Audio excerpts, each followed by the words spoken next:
Hi guys, చూడండి పుదీనా recipe ready. So దీన్ని ఇప్పుడు మనము ఒక డిష్లో సర్వ్ చేసుకుందాం.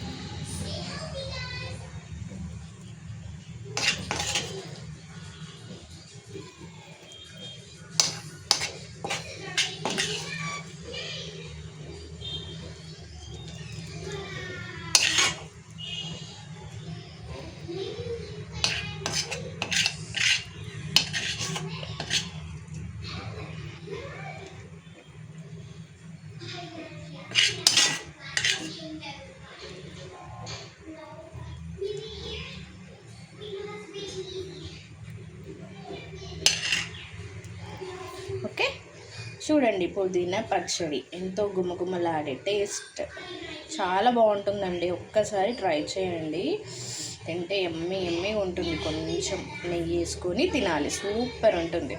Okay, bye guys. మరి సరికొత్త వీడియోతో మీ ముందుకు వస్తాను. మీ స్వాతి.